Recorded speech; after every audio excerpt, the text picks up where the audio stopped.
안녕하세요. 부동산을 공부하는 부선생입니다. 오늘은 일이 쉬운 경매 4탄 시작해 보도록 하겠습니다. 자, 확정일자란 무엇인가? 확정일자는 우선 변제권이라고도 합니다. 확정일자란 경매 시 배당에 참여할 수 있는 권리를 가질 수 있으며 돈을 받을 수 있는 순서를 말합니다.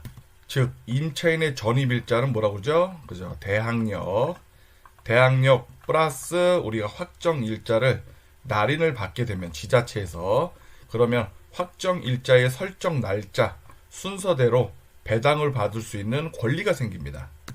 다시 한번 말해서 대항력이 생겨서 플러스 우리가 이 확정일자라는 걸 받았다. 그러면은 배당에서 돈을 받을 수 있는 순서를 가질 수 있다라고 간략하게 생각하시면 될 것 같습니다. 거기에 더 나아가서 배당 요구 종기일이라는 게 있는데요. 자, 법원에서는 경매가 신청이 되면 모든 이해관계인, 채무자, 채권자, 임차인 이런 자신의 권리를 행사하도록 문건 송달을 보냅니다. 즉 편지를 보내서 지금 현재 경매가 신청되오니 배당 요구 종기일 안에 자신이 받을 채권 금액을 신고하세요라고 요 송달을 보내게 됩니다. 그러면 문건을 받은 권리자들은 자신들이 받아야 하는 금액, 그 다음에 그 기준을 배당 요구 종기일 이내에 해야 배당에 참여할 수가 있습니다. 즉 무슨 말이냐? 나는 돈을 받을 수 있는 권리가 있는데 그 권리를 행사하려면은 배당 요구 종기일까지 꼭 법원에다가 공적 서류를 제출을 해야지만 배당 금액에서 참여할 수 있다라고 보시면 됩니다. 자, 다음 예시 한번 보도록 하겠습니다. 자, 배당 또는 배분에 참여하는 경우 배당은 우리가 경매에서 진행되는 거고요. 배분은 공매에서 진행되는 부분입니다. 배당을 충분히 배당 요구 종기일에 신청을 해서 받으려고 하면요. 기준이 있습니다. 그 기준은 전입, 당연히 대항력이 생겨야 되고요. 대항력이 생긴 상태에서 확정일자라는 거를 받았을 때 우리가 지자체에서 확정일자를 받게 되면은 그리고 배당 요구 종기일에 했을 경우 낙찰 금액에서 우선 변제권이라는 게 생겨서 날짜 순서대로 배당이 되게 됩니다. 자, 밑에 예시 한번 보도록 하겠습니다. 자, 전입일자 대항력 갖췄죠. 확정일자가 없습니다. 자, 배당 요구는 했습니다. 이러면은 낙찰 금액에서 배당은 안 되지만 최우선 변제금이라는 거에서는 해당이 됩니다. 그 이유는요. 우리나라에서는 임차인들을 최우선적으로 보호해 주기 위해서 돈을 받는 순서가 없어도 전입과 배당 요구를 했을 경우 요 두 가지 했을 경우에만 최우선 변제금을 변제해 주는데요. 최우선 변제금은 최초 물권 근저당 날짜로 기하기 때문에 그거는 그 부분은 맨 마지막에 차트를 보면서 말씀해 드리도록 하겠습니다. 자, 다음 보시면요. 자, 여기는 전입일자 있죠? 당연히 대항력이 있다는 겁니다. 선순인지 후순인지 그거는 모르지만 일단 대항력은 있다. 그리고 확정일자도 받았다. 오케이. 여기까지 보시면은 대항력 플러스 확정일자. 나는 돈을 받을 수 있는 권리가 있어. 라고 생각하시면 되고요. 이 권리를 행사하기 위해서 제가 배당 요구 종기일 이내에 신청해야 되는데 배당 요구를 하지 않았습니다. 그렇다는 이유는 나는 낙찰받은 금액에서 배당을 받기 싫다라고 생각하시면 됩니다. 당연히 배당 자체도 이루어지지 않습니다. 자, 그 다음 보시면 전입 당연히 대항력이 있고요. 근데 확정일자도 받지 않고 배당 요구도 안 했습니다. 그러면은 이 전입, 확정, 배당 요구, 충족 요건에 들어가지 않기 때문에 당연히 낙찰 금액에서 배당 자체가 안 됩니다. 자, 네 번째 예시 전입. 대항력 자체가 없는 상태에서는요. 확정일자 배당 요구를 해봤자 당연히 낙찰 금액에서 배당이 안 됩니다. 무조건 여기 아까 보듯이 전입이 되어 있고 확정일자가 우리 지자체 가서 찍어주는 날짜 서류 그 다음에 배당 요구가 있어야지만 이 배당 요구 기일 안에 신청을 또 해야 됩니다. 요걸 해야지만은 낙찰 금액에서 배당을 할 수 있다는 점 참고하시고요.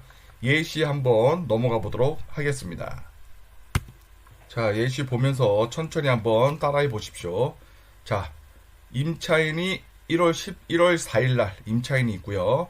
확정일자는 1월 5일 날 받았습니다. 그리고 최초 근저당 1월 6일, 그 다음 근저당 1월 8일. 여기에서 우리가 말소기준 권리를 찾으려면요. 자, 말소기준 권리는 23년 1월 6일 근저당이 되겠죠. 이 근저당 날짜 대비 제가 전입일자 요 날짜를 비교하면은 자, 어떻습니까? 임차인이 전입일자가 빠르죠. 그렇기 때문에 선순위 대항력을 갖습니다. 자, 대항력이 있는 상태에서 플러스 요 확정일자 1월 5일이죠. 1월 5일 날 이제 돈을 받는 순서가 생깁니다. 이 순서를 언제까지? 자, 여기 보시면 배당 요구 종기일 12월 25일. 자, 12월 21일 배당 요구 종기일 안에 배당 요구를 했습니다. 그렇기 때문에 배당에 참여가 가능하겠죠. 자, 그럼 한번 낙찰 금액 한번 따져봅시다. 낙찰 금액 2억 5천일 경우, 자, 배당 순위 이 확정일자 이게 가장 빠르죠. 확정일장 1월 5일 여기서 1억을 배당해 가고요. 그 다음에 2순위, 자, 근저당이 1억을 배당 가고요. 그 다음에 나머지 근저당 5천이 돼서 이렇게 배당이 되는 겁니다. 자, 어렵지 않게 지금 설명해 드리고 있으니까 자세히 한번 이렇게 한번 다시 보시면 될 것 같습니다. 자, 간단하게 보시겠습니다. 1월 4일 임차인 1억 확정일자 근저당 요 날짜 대비 이렇게 비교하시고, 그러면 선순위 대항력이라는 걸 알 수 있죠. 그리고 이 사람이 확정일자가 있는데 이거를 배당 요구를 요 배당 요구 종기일 안에 배당을 했기 때문에 당연히 배당에 참여할 수 있겠죠. 그러면 2억 5천이 낙찰 경우 1순위로 요 날짜가 빠르니까 먼저 배당을 할 것이고, 그 다음에 근저당 배당할 것이고, 나머지 배당할 겁니다. 자, 크게 어렵지 않습니다. 자세히 한번 계속 따라와 보세요. 자, 다음 예시 보도록 하겠습니다. 자, 여기서 일단 말소기준 권리를 찾습니다.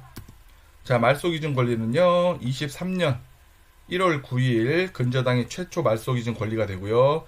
이 위로는 인수, 밑으로는 소멸이라고 했습니다. 하지만 자, 임차인을 봅시다.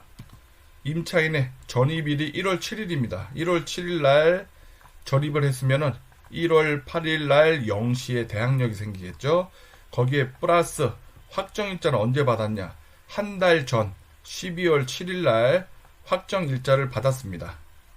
확정일자를 먼저 받았다는 얘기는, 자, 계약서를 이날 쓰고 이 계약서를 들고 지자체에 가서 확정일자를 받았는데, 보통 이런 경우는 대출을 실행을 시킬 때 많이 은행권에서 요청하는 겁니다. 확정일자를 받고 계약서를 갖고 와라.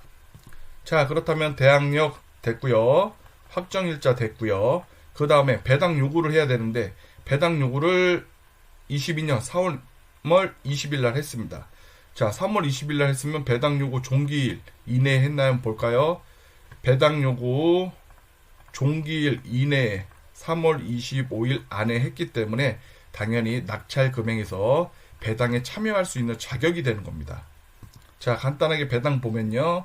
낙찰 금액 1억 5천에서 배당 순위 1순위가 확정일자 1월 7일 날 요때 배당이 되는 겁니다. 그리고 2순위로요. 1월 9일 날 근저당 5천. 그리고 마지막 근저당은 돈을 한 푼도 못 받습니다. 왜냐하면 1억 5천밖에 낙찰 금액이 안 됐기 때문에. 자, 여기서 조금 헷갈릴 수가 있는데요. 배당 순위가 왜 1월 7일 날로 확정일자 일로 됐냐? 임차인이 전입일이 이런데, 자, 이렇게 의문하실 수 있는데요. 그 점은 제가 지금 바로 설명해 드리도록 하겠습니다. 대항력 플러스 확정일자일 경우 늦은 날짜가 배당 날짜라고 보시면 됩니다. 그러니까 이 부분 헷갈릴 수 있으니까 제가 잠시 설명해 드리겠습니다. 자, 이 차트 한번 보시면요. 자, 확정일자는 이때 했습니다. 확정일자. 그리고 전입은 1월 7일 날 했죠. 그럼 대항력은 언제 발생됩니까? 그렇죠. 1월 8일 날 0시에 발생이 됩니다. 그러면은 이 확정일자에 우선 변제권이 생기려면 제가 어떤 조건이었죠? 대항력이 발생이 돼야지만 이 우선 변제권이 가능하다고 얘기했습니다. 그럼 대항력은 1월 7일날 전입은 했지만 1월 8일날 0시에 대항력이 발생되기 때문에 날짜를 아무리 확정일자를 빨리 받아도 돈을 받는 순서는 대항력이 생긴 이날 한번 보겠습니다. 전입을 1월 7일날 했습니다. 1월 7일날 하고 확정일자를 1월 10일날 만약에 받았습니다. 그러면은 확정일자의 우선 변제권은 뭐라고 그랬죠? 대항력 플러스 확정일자라고 말씀드렸죠. 그러면 전입은 1월 7일날 받았지만 확정일자를 1월 10일날 받았기 때문에 우선 변제권의 효력은 언제요? 그렇죠. 1월 8일날 요날 제가 10일이라고 그랬나요? 오케이. 요 10일날 우선 변제권이 발생되는 겁니다. 우선 변제권이 발생된 권리를 행사하려면은 배당 요구 종기일 안에 요 안에 신청을 하게 되면은 낙찰 금액에서 배당이 되는 겁니다. 자, 어렵지 않죠? 자, 천천히 다시 한번 시청하고 따라와 보시기 바랍니다. 자, 건물 등기라고 생각하시고요. 말소 기준 권리 한번 찾아보십시오. 자, 임차인 되나요? 안 되죠. 확정일자 되나요? 안 되죠. 자, 근저당 말소 기준 권리가 될 수 있고요. 밑에 근저당도 가능합니다. 하지만 날짜가 최우선은 빠르기 때문에 1월 9일이 말소 기준 권리가 되고요. 그 위로는 인수, 밑으로는 소멸이라고 말씀드렸습니다. 자, 그러면 배당 한번 보도록 하겠습니다. 1월 7일 임차인이 1억. 근데 확정일자가 없습니다. 하지만 배당 요구는 했습니다. 자, 우리가 낙찰 금액에서 배당을 받을 수 있는 요건, 제가 뭐라고 말씀드렸죠? 대항력 있고요. 플러스 확정일자. 근데 확정일자가 없네요. X. 그 다음에 배당 요구. 그러면은 낙찰된 금액에서 배당은 안 되지만 최우선 변제금은 가능하다고 제가 말씀드렸습니다. 우리나라 주택임대차보호법은요, 임차인을 위한 보호법입니다. 그렇기 때문에 임차인이 대항력을 갖고 배당 요구 종기일 이 안에 배당 요구를 했다면은 어떠한 권리보다 최우선 변제금이라는 금액을 임차인에게 지급하게 되어 있습니다. 그러면 예상 배당표 한번 보도록 하겠습니다. 자, 낙찰 금액은 1억 5천이죠. 자, 최우선 변제금은 현재 서울인 기준 경우 임차인은 5천까지 배당이 되고요. 그 다음에 2순위로 날짜가 당연히 요 날짜겠죠. 그렇기 때문에 23년 1월 9일 근저당이 1억 가져가고요. 나머지 근저당 5천이 있지만은 배당이 없기 때문에 0원이 되는 겁니다. 자, 최우선 변제금에 해당되는 기준은요, 물건 기준입니다. 물건. 그러니까 담보 물건, 즉 근저당 이런 거를 기준으로 해서 그때 시세에 맞춰서 최우선 변제금이 측정이 되고요. 가압류, 압류, 채권일 경우는 해당이 안 됩니다. 그렇기 때문에 차트 한번 보시면서 제가 설명해 드리도록 하겠습니다. 요 날짜 한번 기억해 주십시오. 23년 1월 9일 요게 담보물건 날짜입니다. 자, 요 부분이 최우선 변제금을 해당하는 지금 최신판입니다. 최신판인데 아까 제가 서울 기준으로 말씀드렸습니다. 그리고 최초 근저당이 23년 1월 9일이라고 그랬죠. 최초 담보권 설정일 기준이라고 그랬습니다. 그러면은 자, 봅시다. 23년 1월 9일 어디 들어갈까요? 여기 아니죠. 자, 23년 1월 9일 요 사이에 들어가지 않습니까? 여기 들어갔을 경우 해당 지역이 어디였죠? 서울. 오케이. 서울 찾아봅시다. 요 서울에 해당되는 게 임차인의 보증금이 1억 5천 이하일 경우, 아까 임차인의 보증금이 1억이었습니다. 그럼 당연히 해당이 되죠. 해당일 경우 최우선적으로 5천만 원까지 배당을 최우선적으로 해준다. 이렇게 생각하시면 될 것 같습니다. 자, 크게 어렵지 않죠? 다시 한번 보도록 할게요. 서울일 경우 봅시다. 서울일 경우 쭉 내려가니까 보증금이 1억 이하일 경우 3,400만 원까지 최우선 변제를 해준다는 얘기죠. 그러니까 내 보증금이 1억 이하일 경우 보증금은 1억 이하지만 3,400만 원은 주택임대차보호법에 의해서 최우선 변제금으로 임차인에게 먼저 최우선으로 배당을 해준다. 이렇게 보시면 되고요. 지금처럼 만약에 23년 만약에 그럼 여기일 경우 서울이다. 또 똑같이 그러면 보증금이 1억 6,500만 원일 경우 5,500만 원까지는 보증금에서 최우선으로 임차인에게 배당을 해주겠다는 얘기입니다. 근데 임차인 보증금이 1억 7천이야. 그러면은 이거를 초과하게 되죠. 초과하게 되면은 이 최우선 변제금은 해당 자체가 안 되는 겁니다.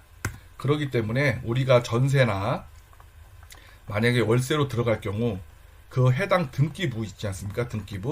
등기부에 을구에 보면은 최초 근저당이 있을 겁니다. 그죠? 말소 기준 권리가 되는 그 근저당의 날짜를 여기 담보물건 날짜에 한번 비교하십시오.